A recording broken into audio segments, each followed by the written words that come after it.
Oke, selamat pagi semuanya rekan-rekan The Mission. Puji Tuhan, hari ini kita akan melanjutkan di dalam sesi yang kedua ya. Jadi di dalam sesi pertama saya telah menjelaskan ada 4 pandangan. Nah, hari ini kita akan lanjutkan dengan memberikan argumentasi mengapa pandangan yang paling tepat menurut saya adalah yang muncul pada malam itu bukanlah Roh Samuel ya. Saya akan share screen sekarang. Nah, ini ya. Nah, saudara sekalian,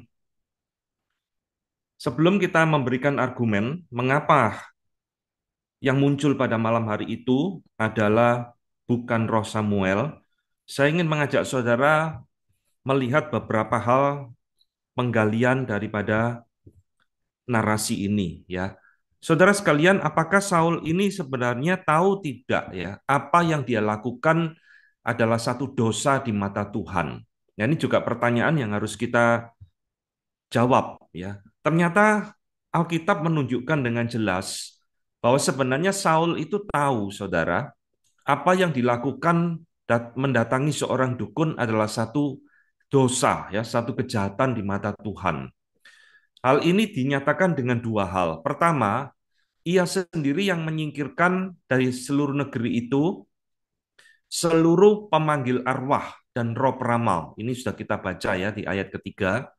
Dan kedua, hal yang saudara harus teliti adalah ketika dia menemui dukun tersebut, dia datang dengan cara menyamar supaya tidak ketahuan bahwa dia adalah Saul dan dia datang pada malam hari di dalam kegelapan juga supaya dia tidak dikenali ya. Jadi dua hal ini menunjukkan bahwa sebenarnya apa yang dilakukan Saul itu Saul tahu dia sedang berbuat kejahatan di mata Tuhan.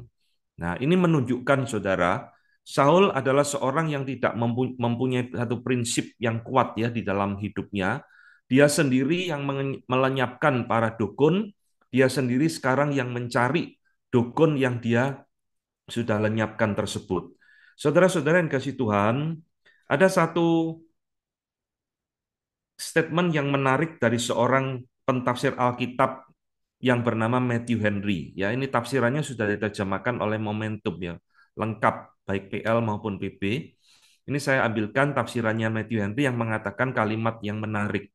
Selagi Samuel itu hidup di Rama, kota tinggal Samuel, yang tidak jauh dari Gibea, tempat tinggalnya Saul, ya, kita tidak pernah membaca Saul datang mengunjungi dia, mengunjungi Samuel untuk berkonsultasi dengan dia di dalam segala keadaan yang sulit. Jadi saudara, kalimat Matthew Henry ini menarik sekali ya. Ketika Samuel itu hidup, Saul ini tidak pernah mendatangi Samuel, saudara. Yang ada Samuel mendatangi Saul untuk menegur dosa-dosa yang dilakukan Saul. Tapi tidak pernah Alkitab mencatat Saul di dalam pergumulan, kesulitan, dia datang mencari Samuel. Itu tidak pernah dicatat di dalam Alkitab. Nah, yang anehnya, justru kenapa Samuel sudah mati, Saul malah mencari Samuel. Ini kan tidak wajar, ya. Masih hidup, tidak dicari, sudah mati kok malah dicari. Nah, ini aneh. Jadi Matthew Henry ini menyoroti sesuatu hal yang unik ya. Jadi saudara lihat di dalam peristiwa 1 Samuel 28 ini kita menemukan beberapa narasi yang agak lucu, saudara. Pertama yang saya sebut lucu ini, pertama ada saudara lihat ya. Jadi kalau saudara membaca dengan teliti narasi ini, saudara menemukan hal-hal yang agak konyol. Pertama, saudara, Saul ini menipu dukun. Jadi sebelum dukun ini menipu Saul, Saul terlebih dahulu menipu dukun ini, ya, dengan memberikan janji di ayat ke-10 yang dikatakan bersumpahlah Saul kepada dukun tersebut demi Tuhan ya katanya demi Tuhan yang hidup tidak akan ada kesalahan tertimpa kepadamu karena perkara ini. Jadi saudara, dukun ini pertama kan menolak permintaannya Saul. Tapi Saul ini kan insist dia mau panggil rohnya Samuel. Bahkan dia berani bersumpah demi nama Tuhan, saudara. Nah, ini sesuatu yang lucu ya. Padahal kalau kita lihat, Saul ini sudah ditinggal oleh Tuhan. di ayat-ayat di atasnya. Tuhan sudah tidak mau berbicara kepada dia dan sebagainya. Tuhan sudah meninggalkan Saul, tapi Saul ini masih berani bersumpah pakai nama Tuhan untuk menipu dukun ini. Ya, nah ini hal yang konyol pertama, saudara. Dukun bisa ditipu oleh kliennya, ya kasus seperti ini, ya. Jadi pertanyaannya, saudara, siapa yang bisa menjamin dukun perempuan ini bahwa dia tidak dihukum oleh Tuhan atas perbuatannya, ya. Sumpah yang dilakukan oleh Saul ini adalah sumpah kosong, saudara. Sumpah palsu. Tidak ada jaminan Tuhan tidak akan menimpakan hukuman kepada dukun perempuan ini hanya karena perkataan Saul, ya. Ini sesuatu yang di luar wewenang Saul untuk menentukan Tuhan mau menghukum atau tidak. Ini jelas adalah dosa di mata Tuhan. Saudara, seorang pentafsir yang bernama Robert Bergen di dalam tafsirannya 1 Samuel, menurut saya memberikan komentar yang tepat ya atas kasus ini. Dikatakan bahwa sumpahnya Saul dengan memanggil nama Tuhan untuk memberikan imunitas ya kepada orang yang melanggar perintah Tuhan, itu menjadikan Allah melawan dirinya sendiri. Sumpah seperti ini bukan hanya bodoh, tetapi juga adalah penistaan kepada Tuhan, penghujatan kepada Tuhan. Ya, it turn God against himself. Karena Tuhan ini benci, saudara, dengan praktek-praktek seperti ini, tapi Saul itu berani bersumpah pakai nama Tuhan dengan memberikan janji kamu tidak akan dihukum oleh Tuhan. Jadi saudara lihat, Saul ini seorang yang sangat berani ya di dalam apa yang dia lakukan, bahkan untuk melakukan hal-hal yang melawan perintah Tuhan sekalipun.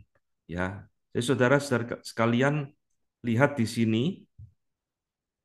Sekarang kita akan lihat masuk di dalam Saul mengetuk pintu neraka. Saya akan memberikan argumentasi sekarang mengapa tafsiran yang paling tepat di dalam kisah ini, roh yang dipanggil oleh dukun itu bukanlah rohnya Samuel, ya. Saya memberikan judul Saul ini sedang berkonspirasi dengan iblis. Ya. Dia datang kepada dukun, dia panggil rohnya Samuel, dia tidak sadar dia sedang berkonspirasi dengan iblis. Pertama, saudara, argumennya Allah sangat membenci perbuatan ini. Ya, di dalam Alkitab berulang-ulang Tuhan mengatakan, janganlah kamu berpaling kepada arwah atau kepada roh-roh peramal. Janganlah kamu mencari mereka dan dengan demikian menjadi najis karena mereka. Akulah Tuhan Allahmu. Imamat 20 ayat 27. Jadi ini satu pasal sesudahnya diulangi lagi, saudara.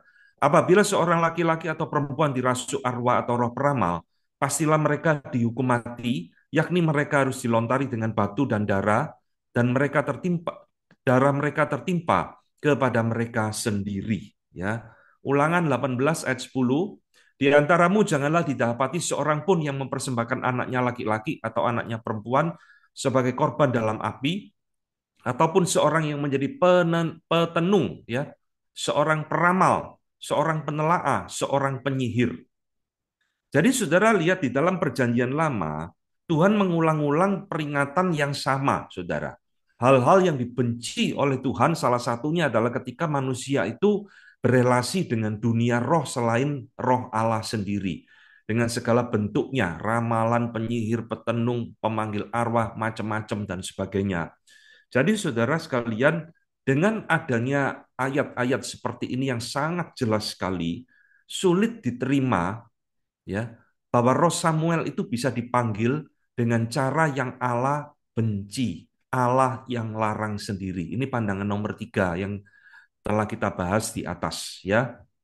Tuhan memanggil rohnya Samuel lewat seorang dukun. Jadi dianggap ini mujizat. Yang mau dipanggil bukan Samuel, tapi Tuhan mendatangkan betul-betul rohnya Samuel lewat seorang dukun. Ya, jadi ini argumen pertama. Tuhan membenci perbuatan ini. Bagaimana mungkin Tuhan bisa memakai cara yang Dia benci untuk mendatangkan roh Samuel kepada Saul? Ya, ini sesuatu yang kontradiksi menurut saya. Nah, yang kedua argumen saya adalah apa kuasa dan hak dukun ini bisa seenaknya memanggil roh Samuel dari surga? Ya, dari mana dukun ini mendapat kartu akses VIP? Dia bisa masuk ke surga, panggil rohnya Samuel dan sebagainya. Bahkan di ayat Alkitab yang tadi kita baca, dikatakan, mengapa engkau mengganggu aku dengan memanggil aku muncul? Jadi lihat saudara, Samuel dalam tanda petik ya, bisa merasa terganggu saudara. Nah ini sesuatu yang perlu kita perhatikan. Sejak kapan seorang dukun itu bisa betul-betul memanggil rohnya orang kudusnya milik Allah di sorga, ya, bisa masuk ke surga, panggil rohnya keluar, muncul dan sebagainya. Jadi saudara, kalau ini betul-betul bisa terjadi, maka tidak ada istilah rest in peace, saudara. Kita kalau pergi ke rumah duka kan selalu rest in peace, beristirahat dalam tenang. Lah tenang apanya? Wong sewaktu-waktu bisa diganggu kok sama dukun, ya bisa dipanggil. Ini muncul kembali. Ini suamimu mencari kamu, istrimu cari kamu, anakmu cari kamu. Ayo datang lagi muncul. Ya enggak bisa rest in peace, saudara. Karena dukun diberikan kuasa bisa mengganggu oleh orang pilihan Tuhan yang sudah tenang hidup di surga. Jadi saudara sekalian, yang benar adalah bahwa roh orang yang sudah meninggal itu tidak bisa dipanggil oleh manusia. Ya. Tidak ada, saudara, di dalam Alkitab, roh orang yang sudah meninggal, baik orang percaya maupun bukan percaya, itu bisa dipanggil oleh manusia. Ya, dari surga, dari neraka, dipanggil, suruh muncul lagi, dan sebagainya. Satu-satunya kasus di dalam Alkitab yang di mana roh manusia itu pernah muncul kembali ke dunia, itu adalah di dalam peristiwa Yesus dimuliakan di atas gunung. Matius 17. Ya, ini Tuhan yang mengutus roh Musa dan Elia berdiri di samping kanan dan kiri Tuhan Yesus. Tapi saudara, ini beda dengan kasusnya Samuel. Kenapa beda? Karena ini yang manggil, yang mengutus adalah Allah sendiri, bukan dipanggil oleh manusia, apalagi dipanggil oleh dukun. Dan saudara lihat, Musa dan Elia tidak berkata apa-apa. Mereka hanya muncul memberi satu kesaksian kepada keilahian Yesus Kristus. Ya, ini bahwa Tuhan melampaui Musa dan Elia di dalam perjanjian lama, bukan karena dipanggil oleh dukun. Jadi ini berbeda, jangan disamakan ya. Lah itu kan rohnya Musa sama Elia juga muncul sama, berarti ini bisa muncul Samuel. Oh lain, saudara, yang memanggil lain ya. Nah, saudara sekalian, di dalam hal ini John Gill seorang pentafsir mengatakan juga kalimat yang baik. Samuel berkata kepada Saul, "Mengapa engkau mengganggu aku dengan memunculkan aku ke atas ya, bring me up." Ini menjelaskan dengan jelas bahwa ini bukanlah Samuel. Nah, kenapa? Sebab rohnya Samuel itu beristirahat di dalam pangkuan Abraham, seperti Lazarus di pangkuan Abraham. Dan it was not in the power of man or devil to disquiet it. Dan itu bukanlah di dalam kuasa manusia atau iblis untuk mengganggu Samuel. Ya, Samuel itu sudah ada di pangkuan Abraham, saudara. Sekali lagi, kutipan ini menunjukkan bahwa manusia itu tidak memiliki hak apapun untuk memanggil roh orang yang sudah meninggal. Ya, apalagi yang manggil itu ada dukun melalui praktek-praktek yang sangat ditentang, dibenci oleh Allah sendiri. Jadi, saudara sekalian, kalau ada hamba Tuhan atau siapapun yang percaya, ini adalah rohnya Samuel betul-betul dipanggil oleh dukun tersebut, maka pertanyaan berikut harus saudara jawab. Pertanyaannya ini, saudara. Bila saat ini ada dukun yang mengklaim memanggil rohnya Samuel, rohnya Yesaya, rohnya Paulus, rohnya Yohanes, macam-macam, pokoknya semua roh orang kudus datang dari surga. Apakah saudara percaya atau enggak, saudara? Ya. Kalau ada dukun yang berani mengklaim, oh saya panggil rohnya Yesaya, terus saudara, oh ya karena di Alkitab ada betul dukun panggil rohnya Samuel, jadi betul juga dukun ini bisa jadi memanggil rohnya Paulus datang. Paulus, kamu mau ngomong apa? Yohanes, kamu mau berfirman apa? Lah, apa saudara mau percaya kepada klaim-klaim seperti ini? Ya, nah saudara, ini pertanyaan yang harus saudara jawab loh. Ya, kesulitan-kesulitan yang harus saudara jawab. Kalau saudara percaya ini adalah Roh Samuel dipanggil oleh seorang dukun. Nah, saudara sekalian, ketika saudara membaca narasi 1 Samuel pasal 28 ini, saudara harus menganalogikan, membayangkan seperti melihat sebuah film thriller. Saya yakin saudara suka nonton film thriller ya, film yang menegangkan, pembunuhan dan sebagainya. Di film-film tersebut itu, seringkali sutradara itu mengarahkan kamera ke benda-benda yang kita anggap tidak penting. Ya, nanti di akhir film, benda itu muncul, baru kita oh itu ternyata benda yang di syuting di awal ini adalah alat yang dipakai oleh pembunuhnya, kira-kira seperti itu. Ya, jadi itu memberikan satu asosiasi untuk menjelaskan ketika benda itu dipegang oleh orang tersebut, kita tahu, nah ini pembunuhnya. Nah, kira-kira begitu ya, film-film thriller. Nah, di dalam 1 Samuel 28 ini juga sama, saudara. Penulis 1 Samuel 28 ini sebenarnya sudah memberikan kepada kita banyak clue, ya, kunci untuk mentafsir narasi ini. Ini poin ketiga, saudara lihat. Alkitab sudah memberikan petunjuk di ayat ke-6 bahwa Tuhan sudah tidak mau bicara dengan Saul, saudara. Ini sudah jelas. Dan Saul bertanya kepada Tuhan, tetapi Tuhan tidak menjawab dia, baik dengan mimpi, baik dengan urim, baik dengan perantaraan para nabi. Nah, saudara lihat, ini adalah satu clue yang seringkali dilupakan oleh banyak orang ketika membaca ayat ini. Tuhan itu sudah putus komunikasi dengan Saul. Tuhan sudah putus hubungan dengan Saul. Lah ngapain Tuhan masih mau ngomong kepada Saul, saudara? Ini sudah jelas. Tidak menjawab dia dengan cara apapun. Mau mimpi, mau urim. Urim itu membuang undian ya, urim dan tumim. Baik dengan perantaraan nabi ya termasuk Samuel sendiri. Jadi saudara sekalian, mengapa Tuhan menutup semua jalur komunikasi dengan Saul? Ini pertanyaannya kan? Saya menemukan satu penjelasan bagus dari pentafsir yang namanya Joseph Hall. Dia mengatakan, perhatikan sudah, mengapa Allah harus menjawab orang yang mengapa Allah harus menjawab orang tersebut Saul ya dalam hal ini melalui mimpi. Sedangkan pada waktu orang itu hidup dia menolaknya. Jadi untuk apa Tuhan memberikan jawaban kepada Saul melalui mimpi? Ya, padahal ketika Samuel masih hidup, Samuel ditolak kok sama Saul. Tidak mau didengarkan omongannya. Mengapa dia harus menjawab Saul melalui Urim dan Tumim? Padahal Saul membunuh imam-imamnya Tuhan, ya, imam Not dibunuh semua sama Saul. Nah, mengapa Tuhan juga harus menjawab Saul melalui nabi-nabinya? Padahal Saul membenci father of the prophets, yaitu Samuel sendiri, tidak mau didengarkan.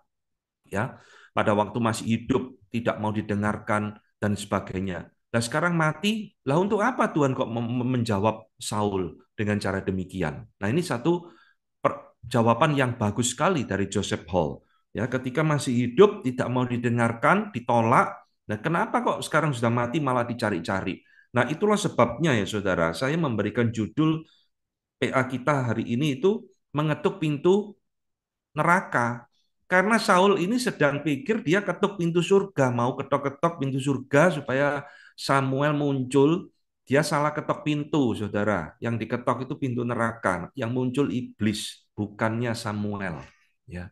Jadi apa yang dilakukan oleh Saul ini, itu semua sudah bertentangan dengan kehendak Tuhan, dan Tuhan sudah menutup seluruh jalur komunikasi dengan Saul. Saul sudah dibuang oleh Tuhan. Ya, Tuhan tak mungkin bisa berbicara lagi kepada Saul. Jadi saudara lihat, ini yang tadi saya katakan.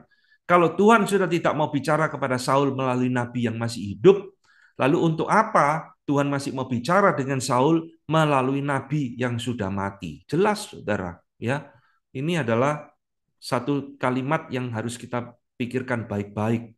Ketika Samuel masih hidup, Tuhan sudah mengatakan lewat Samuel, Tuhan sudah membuang engkau dan sebagainya. Ya, jadi saudara, pertanyaan berikutnya, jika Tuhan sudah tidak mau bicara dengan Saul dengan cara yang wajar, dengan ketika maksudnya Samuel masih hidup, Apa mungkin Tuhan justru malah memilih cara berkenan kepada Saul dengan cara yang tidak wajar, yaitu panggil dukun, rohnya muncul, dan sebagainya.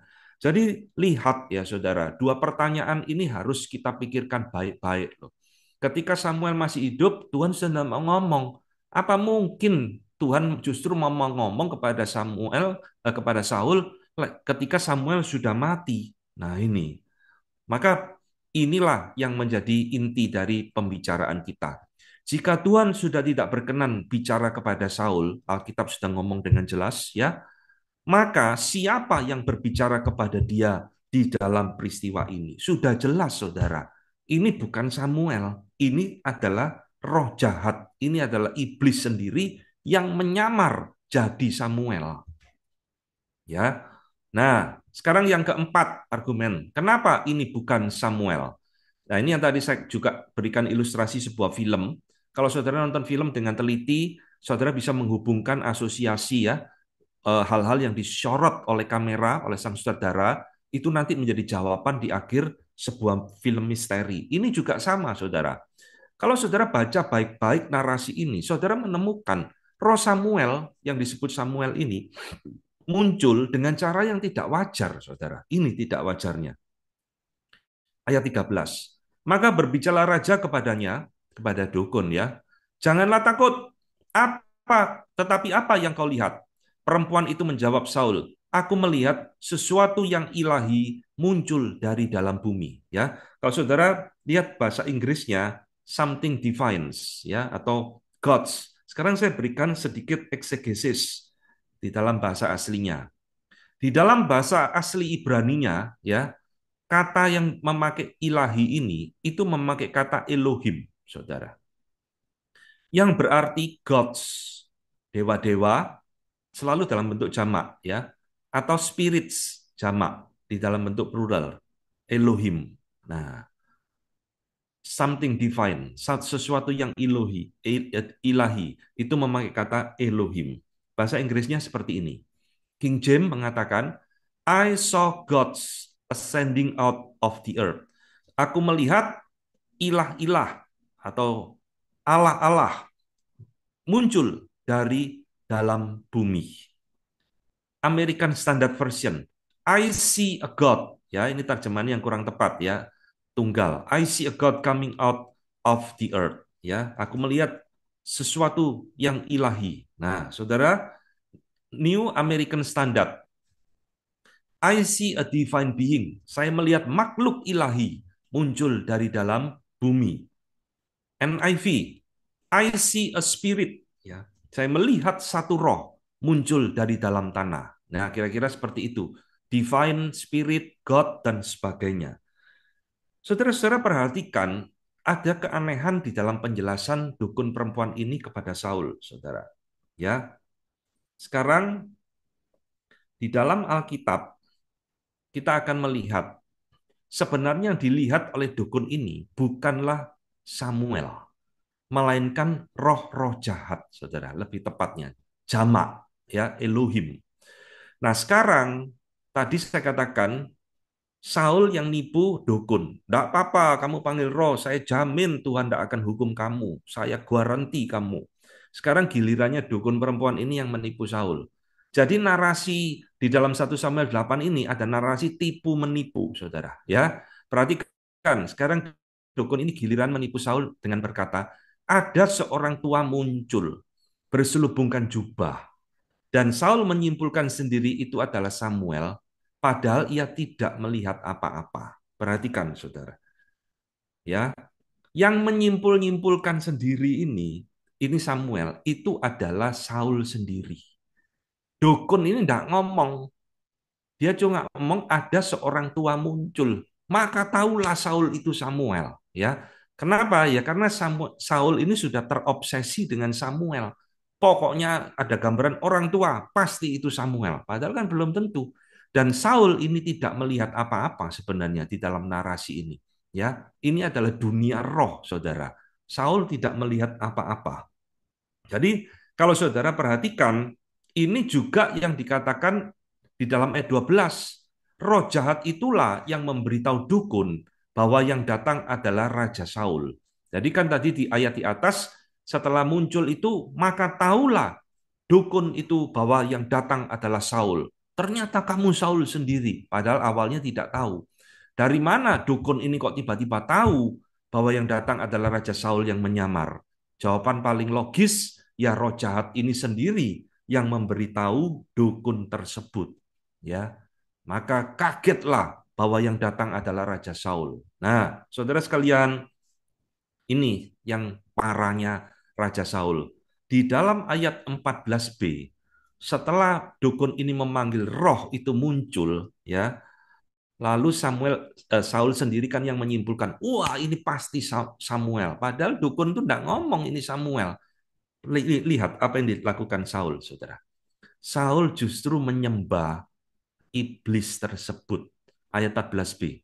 Lalu berlututlah ia dengan mukanya sampai ke tanah dan sujud menyembah. Dia pikir dia menyembah Samuel, saudara. Dia tidak sadar yang dia sembah itu adalah roh jahat. Ya, karena dia sudah begitu kebingungan, begitu terobsesi dengan pemanggilan Samuel, maka siapapun yang muncul padahal tidak jelas itu dia sembah dan sebagainya. Sehingga saudara lihat, disinilah kebodohan dan kejahatan dari Saul terlihat luar biasa. Dia sudah tidak peduli yang muncul itu siapa, dia anggap itu datang dari Tuhan. Dia sujud menyembah. Saudara, Matthew Henry ya mengatakan kalimat yang lucu bagi saya. Tapi ini benar. Dia mengatakan, Saul datang dengan cara menyamar pada malam hari itu. Betul ya? Tetapi Satan segera mengetahui dia. Oh, yang datang ini Saul. Maka sekarang Satan juga datang menemui Saul dengan cara menyamar. Ini, in the disguise of Samuel Mentals. And Saul cannot discover him. Jadi saudara, Saul datang menemui iblis dengan cara menyamar. Iblisnya ketawa. Oh, kamu takut ya? Malu nanti ketahuan kalau kamu Raja Saul. Maka iblis pun datang menemui Saul dengan cara menyamar jadi Samuel. Bedanya, iblis tahu itu yang nyamar Saul. Tapi Saul tidak tahu yang datang itu adalah iblis yang menyamar sebagai Samuel. Nah, ini satu tafsiran yang kalimat yang baik sekaligus lucu mengeledek Saul ya. Jangan main-main dengan Satan, saudara. Pikir Saul kalau dia nyamar dia tidak akan diketahui. Ya, justru sekarang Satan datang menemui Saul juga dengan cara menyamar.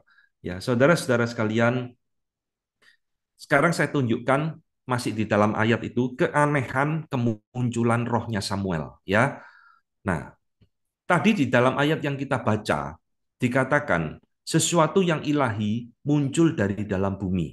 Yang ilahi ini tadi sudah kita bahas ya, Elohim tadi.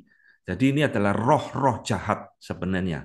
Gods dan sebagainya, ilah-ilah. Sekarang kalimat kedua yang harus kita soroti adalah kalimat yang diberikan oleh penulis Samuel ini, dari dalam bumi. Ini juga aneh, saudara. Roh Samuel dikatakan muncul dari dalam bumi. Saudara-saudara perhatikan ya, di dalam Alkitab kita percaya Samuel itu ada di sorga, ya. Dan setiap kali Alkitab mengatakan orang datang dari sorga, itu selalu datangnya dari atas, saudara. Tidak pernah ada orang kudusnya Tuhan itu rohnya muncul dari dalam bumi. Tidak ada, saudara. Ya, yang ada di dalam Alkitab dari dalam bumi itu adalah gambaran neraka. Perhatikan, Matthew Henry kembali mengatakan kalimat seperti ini. Itu tidak mungkin the soul of Samuel himself. Tidak mungkin itu adalah rohnya Samuel. Ya, jika kita dengan gampang memahami, kalau kita melihat itu keluar dari dalam bumi. Sebab rohnya manusia, apalagi rohnya good man, ya maksudnya orang percaya, goes upward, perginya ke atas. Ini ya, Pengkhotbah 3 ayat 21. Roh orang kudus miliknya Tuhan itu perginya ke atas. Jadi tidak pernah perginya ke bawah, saudara. Ini gambaran yang diberikan di dalam Alkitab. Sorga itu selalu ada di atas, neraka itu selalu ada di bumi. Tidak pernah terbalik. Lah ini kok aneh. Samuel muncul dari dalam bumi.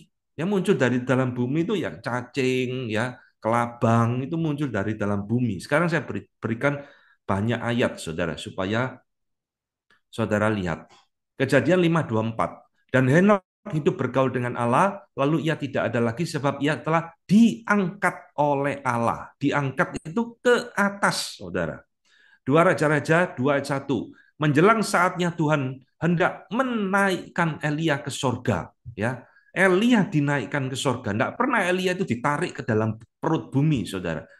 Amsal 15:24, jalan kehidupan orang berakal budi menuju ke atas, supaya ia menjauhi dunia orang mati di bawah. Ini kan kontras ya, orang percaya dengan orang unbelievers. Orang percaya dibawa ke atas, orang yang tidak percaya dibawa ke dunia orang mati di bawah. Dan engkau Kapernaum, apakah engkau akan dinaikkan sampai ke langit? Tidak. Engkau akan diturunkan sampai ke dunia orang mati. Dan seterusnya. Jadi lihat saudara, Tuhan Yesus pun memakai perkataan yang sama. Surga itu ada di atas, ya. Paulus diangkat ke surga ketiga dan sebagainya, ke langit ketiga. Diturunkan itu berarti ke dalam neraka, ke dalam dunia orang mati. Yohanes 6:38, sebab aku telah turun dari sorga, bukan untuk melakukan kehendakku, tapi untuk melakukan kehendak Dia yang mengutus aku. Yesus Kristus itu turun dari sorga, tidak pernah dikatakan Yesus, aku telah keluar dari dalam bumi, seperti rohnya Samuel. Tidak ada, saudara. Nah ini, saudara. Jika Samuel itu ada di sorga, amin ya, dan surga itu ada di atas, seperti yang digambarkan di Alkitab, maka ini saudara jawab, yang muncul dari dalam bumi ini siapa? Penulis 1 Samuel 28 ini sudah memberikan clue yang begitu jelas kepada kita, saudara. Bahwa yang disebut dengan Samuel ini tidak datang dari atas. Seperti orang-orang kudus yang ada di dalam kerajaan surga. Tapi muncul dari dalam bumi, saudara. Nah, saudara jawab sendiri, ya ini pasti bukan Samuel, saudara. Ya, kan tidak ada orang kudus milik Tuhan itu muncul dari dalam bumi seperti cacing keluar dari dalam tanah gitu. Ini argumen keempat. Argumen kelima, jika yang muncul ini betul adalah Samuel, ya, pasti Samuel akan marah melihat Saul melakukan kejahatan dosa ini datang ke seorang dukun, saudara. Namun anehnya, di dalam kisah ini, Samuel tidak marah, saudara. Dan tidak menyuruh Saul bertobat. Malah terkesan Samuel menyetujui apa yang dilakukan Saul. Nah ini saudara lihat ya. Kalau saudara baca 1 Samuel 15, di mana Samuel murka atas dosa Saul. Jadi relasi Saul dengan Samuel ini selalu banyak negatifnya. Samuel berulang kali murka, kamu tidak taat kepada Allah, kamu memberontak kepada Allah karena melihat kejahatan dan dosanya Saul. Sekarang logikanya ini, kalau yang betul ini muncul Samuel, Samuel asli, pasti saya jamin dia marah dengan Saul. Kenapa kamu pergi ke dukun? Ini kejahatan di mata Tuhan dan sebagainya. Tapi kan nggak ada, saudara. Di kisah yang tadi kita baca, Samuelnya santai aja kok. Nggak nyuruh bertobat Saul, malah terkesan menyetujui apa yang dilakukan, apa yang kamu inginkan diketahui dan sebagainya dan sebagainya. Ya, jadi saudara yang dikasih Tuhan, inilah 5 argumen yang saya berikan mengapa saya percaya yang muncul pada malam hari itu bukanlah roh Samuel. Itu roh jahat yang menyamar jadi Samuel. Ya, sekarang saya akan memberikan jawaban terhadap sanggahan tafsiran ini, menjawab keberatan-keberatan. Ya, pertama, bagaimana kita bisa begitu yakin ini adalah roh jahat atau iblis, sedangkan dalam kisah ini iblis tidak pernah disebut. Betul kan? Di dalam narasi ini kan tidak ada iblis menyamar jadi Samuel, tidak ada. Ya munculnya Samuel terus, maka banyak orang tafsirkan ya sudah ini Samuel. Tapi menurut saya tafsiran itu lemah. Ya, saya lebih setuju ini roh jahat. Nah ini argumentasinya. Kenapa Anda begitu yakin ini roh jahat? Padahal di narasi itu iblis tidak pernah disebut satu kali pun. Saudara-saudara, memang di dalam narasi ini tidak pernah disebut kata iblis, ya, iblis menyamar dan sebagainya. Tapi saudara jangan salah, di dalam narasi kejadian pasal ketiga, kejatuhan manusia di dalam dosa, juga tidak disebutkan adanya iblis, saudara. Nanti baca lagi. Yang dikatakan yang mencobai Hawa itu bukan iblis loh, tapi ular. Ular adalah binatang paling cerdik ya di antara semua ciptaan. Ular itu mencobai Hawa dan sebagainya dan sebagainya. Ya. Nah, ketika saudara membaca Kejadian pasal ketiga ini, saudara kan tahu yang mencobai Hawa itu bukan ular beneran, saudara. Tapi itu adalah iblis yang menyamar jadi ular. Meskipun di dalam narasi ini juga tidak disebutkan iblis. Betul kan? Akal sehat kita kan langsung ngomong, ini bukan ular sembarangan, ini iblis. Kalau saudara baca semua buku tafsiran Perjanjian Lama, semua pentafsir kecuali orang-orang teolog liberal ya, semua pentafsir Injil Reform setuju 100% iblis ini ular, dan ular ini adalah iblis yang sedang menyamar menjadi ular iblis tersebut. Nah, di dalam konteks yang sama ini, saudara, di dalam 1 Samuel 28 juga sama saja. Saya mentafsirkan penulis 1 Samuel 28 ini mengharapkan pembacanya itu tahu sendiri dengan clue-clue yang diberikan tadi ya, saya uraikan, dengan clue yang tadi kita baca, pembaca 1 Samuel 28 ini diharapkan tahu sendiri bahwa Samuel yang muncul pada malam hari itu bukanlah Samuel yang sebenarnya. Nah ini saudara, sama seperti Kejadian 3. Penulis Kejadian 3 dalam hal ini Musa ya, kan tidak menjelaskan ular itu adalah iblis. Tidak ada. Saudara membaca, dianggap, diasumsikan, saudara ngerti sendiri, ini iblis. Ini roh jahat yang sedang menyamar jadi ular. Ya, jadi saudara soal nyamar menyamar, saudara tidak usah heran. Kok bisa iblis nyamar jadi ular? Kok bisa iblis nyamar jadi Samuel? Jangankan jadi ular, jangankan jadi Samuel, jadi malaikat terang pun iblis bisa. Ini Paulus kan mengingatkan, iblis pun bisa menyamar jadi malaikat terang. Jadi apa sih saudara sulitnya bagi iblis menyamar jadi Samuel? Bagi saya ya tidak ada kesulitan sama sekali. Malam itu dia datang menyaru sebagai Samuel. Ya, ini keberatan pertama.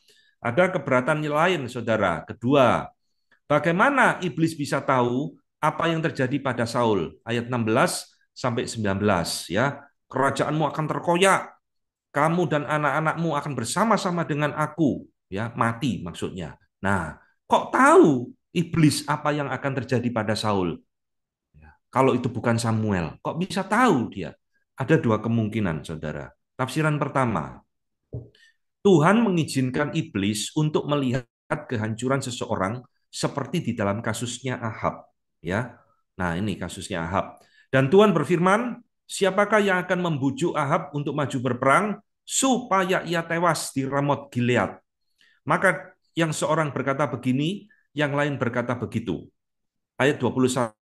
Kemudian tampillah suatu roh, lalu berdiri di hadapan Tuhan, ia berkata, aku ini akan membujuknya. Tuhan bertanya kepadanya, dengan apa? Jawabnya, aku akan keluar menjadi roh dusta dalam mulut semua nabinya. Ia berfirman, biarlah engkau membujuknya, dan engkau akan berhasil pula. Keluarlah dan perbuatlah demikian. Ya, jadi atas izin Tuhan, roh jahat itu merasuki nabi-nabinya Ahab menjadi roh dusta sehingga apa yang diomongkan itu keliru semua nubuatannya dan akhirnya mati. Jadi Tuhan itu mengizinkan ya iblis untuk melihat kehancuran Ahab sama seperti di dalam kasus Saul ini ya. Nah, ini tafsiran yang juga mirip diberikan oleh John Calvin ya. Di dalam tafsirannya saya baca dia ngomong seperti ini. Allah kadang-kadang memberikan kepada roh-roh jahat itu kuasa untuk menyatakan rahasia kepada kita yang mereka pelajari dari Allah. Ya, kira-kira tafsirannya seperti itu. Allah memberikan kepada roh jahat kuasa untuk revealing secret, menyatakan rahasia-rahasia kepada kita. Saudara, di dalam hal ini, ya, saya lebih setuju tafsiran yang kedua, saudara. untuk menjelaskan kok iblis bisa tahu apa yang akan terjadi dengan Saul. Nah, tafsiran kedua, karena Saul sendiri yang sudah memberitahukan kepada iblis apa yang terjadi kepadanya. Dan iblis hanya menyimpulkan nasib Saul dengan melihat situasi dan kondisi. Pakai common sense. Saudara, di dalam ayat 15, ini Saul kan ngomong kepada roh Samuel tadi yang palsu itu. Aku sangat dalam keadaan terjepit. Orang Filistin berperang melawan aku, dan Allah telah undur daripadaku. Dia kasih tahu iblis, saudara. Ya, ia tidak menjawab aku lagi, baik dengan perantaraan nabi maupun dengan mimpi. Sebab itu aku memanggil engkau, supaya engkau memberitahukan kepadaku apa yang harus kuperbuat. Ini gobloknya Saul. Dia justru memberitahu kepada iblis, aku sudah ditinggal Tuhan. Tuhan sudah tidak mau ngomong sama aku. Aku sudah dibuang oleh Tuhan. Iblisnya langsung mengambil kesimpulan dalam hati, oh, bagus. Jadi dengan common sense, orang sudah tahu, saudara. Kalau seorang raja sudah ditinggal oleh Tuhan, Tuhan sudah tidak mau berbicara kepada dia dengan segala cara. Kesimpulannya satu, raja itu pasti hancur. Nggak usah iblis, kita manusia saja sudah tahu, saudara. Kalau Tuhan sudah meninggalkan seorang pemimpin, pasti hancur pemimpin tersebut. Inilah gobloknya Saul. Dia bongkar rahasia itu sendiri kepada iblis, kasih tahu iblis. Ya iblis tinggal menyimpulkan sendiri apa yang akan terjadi dengan Saul. Jadi saudara lihat ya, semua perkataan iblis kepada Saul di dalam narasi ini, kalau saudara perhatikan baik-baik, itu hanya pengulangan perkataan Samuel yang asli di dalam 1 Samuel 15. Tidak ada hal yang baru, saudara.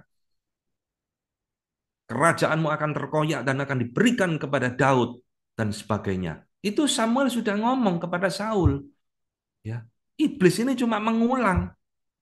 Nah, saya berikan tafsiran dari kelas Melik ya di dalam artikelnya The Witch of Endor, dukun dari Endor, 1 Samuel di dalam eksegesis para rabi dan orang Kristen ya. Dia mengatakan seperti ini, this was no real prophecy. Ini bukan nubuatan yang asli yang dikatakan oleh iblis, kamu akan mati, kamu kerajaanmu terkuat. Ini bukan nubuatan yang sesungguhnya. Sebab itu hanya terdiri dari fakta-fakta yang telah dikenali kepada setiap orang, well known to everybody. Ini yang tadi saya katakan, saudara. Kalau Tuhan sudah meninggalkan Saul, ya sudah bisa ditebak, saudara, Saul akan hancur. Saul akan mati. Ya, nah ini sudah fakta yang diketahui orang banyak pakai common sense.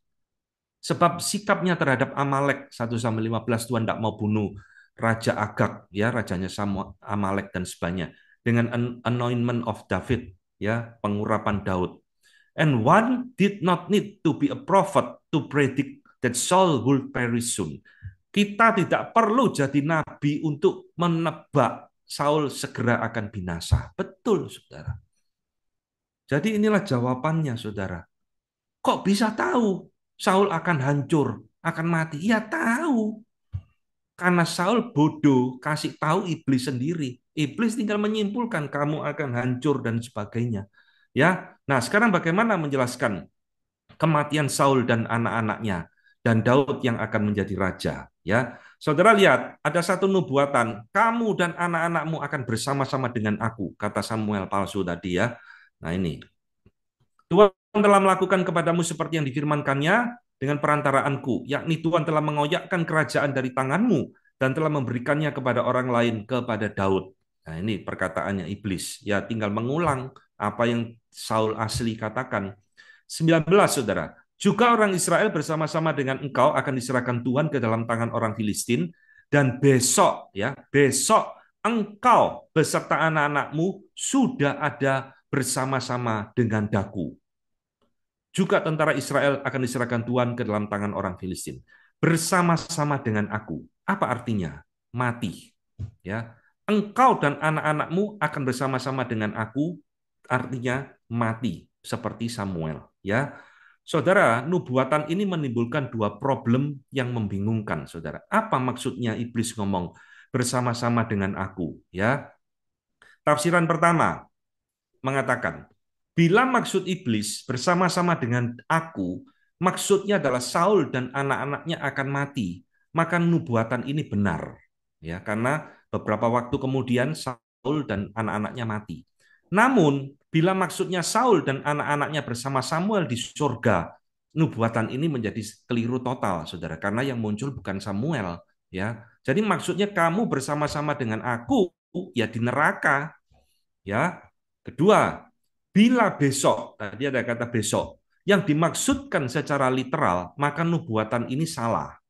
Sebab ada jeda 3 hari kemudian baru Saul mati. Ini pasal 31. Namun, bila besok itu dimengerti dalam arti non-literal, bisa besok, bisa lusa, pokoknya future, maka nubuatan ini jadi benar. Ya, Saudara, terlepas mana maksud iblis yang sebenarnya, namun dari situasi yang kita baca di dalam narasi ini, iblis bisa menebak, saudara, Saul bakal mati dan tahtanya bakal diberikan kepada Daud. Intinya di situ, ya. Nah, ini saya percaya kamu bersama-sama dengan aku ya, berarti sama-sama di neraka. Jadi ini dua keberatan yang muncul dari tafsiran bahwa ini adalah roh jahat, bukan Samuel. Nah, terakhir saya akan memberikan kepada kita apa sih tujuan 1 Samuel 28 ini ditulis. Nah, kenapa dituliskan? Saudara, saya berikan bagan seperti ini ya, perhatikan. Di dalam 1 Samuel 27 sampai 1 Samuel 28 ayat 1 dan 2, ini ceritanya tentang Daud. Tidak kita baca, saudara baca sendiri ya. Cerita tentang Daud. Di dalam 1 Samuel 29 sampai pasal 30, ceritanya kembali tentang Daud lagi. Saudara nanti baca. Nah, di tengah-tengah antara Daud ini disisipkan cerita tentang Samuel yang pergi ke dukun ini, ayat 3 sampai 25. Tujuannya apa, saudara? Cerita tentang Daud tiba-tiba lompat Saul, tiba-tiba balik lagi ke Daud. Ini seperti sandwich diselipkan di tengah. Saudara, tujuannya cuma satu, ya. Penulis ini ingin mengkontraskan dua orang ini, saudara. Bagaimana mereka berespon di dalam kesulitan ketika mereka menghadapinya. Dan relasi dua orang ini yang berbeda dengan Tuhan. Ini nanti kalau sudah baca ya, Daud juga mengalami problem. Daud cari bukan dukun, saudara. Daud cari Tuhan. Ya, di sini Daud juga mengalami problem lagi. Dia bukan cari dukun, dia cari Tuhan. Di sini Saul ada problem, dia tidak cari Tuhan, dia cari dukun. Ya, jadi inilah tujuan penulis ini ingin mengkontraskan dua raja Israel ini, Daud dengan Saul. Tujuannya di situ, saudara. Ingin memberikan suatu perbedaan kualitas kerohanian, relasi mereka dengan Tuhan. Ini ayatnya ya. 1 Samuel 30 ayat 6. Dan Daud sangat terjepit karena rakyat mengatakan hendak melempari dia dengan batu. Seluruh rakyat itu telah berdi hati, masing-masing karena anaknya laki-laki dan perempuan. Tetapi Daud menguatkan kepercayaannya kepada Tuhan Allahnya. Ayat 8. Kemudian bertanyalah Daud kepada Tuhan, katanya, haruskah aku mengejar gerombolan itu? Akan dapatkah mereka kususul? Ia berfirman kepadanya, kejarlah, sebab sesungguhnya engkau dapat menyusul mereka dan melepaskan para tawanan. Jadi saudara lihat ya, Daud cari kepada Tuhan, Tuhan jawab. Ini, Tuhan berfirman kepadanya. Saul tidak cari Tuhan, karena memang Tuhan sudah tidak mau berkomunikasi dengan Saul. Nah, ini kontras antara Daud dengan Saul yang dimaksudkan oleh penulis 1 Samuel ini. Terakhir, saudara, kesimpulan dari PA kita hari ini adalah, saudara, 1 Samuel 28 yang kita baca ini adalah narasi kegelapan tentang okultisme yang dibenci Allah, saudara. Ini bukan tentang hal yang patut dicontoh. Oh, kalau begitu orang Kristen boleh pergi ke dukun. Siapa tahu dukun bisa dipakai Tuhan untuk menyatakan kehendaknya kepada saya.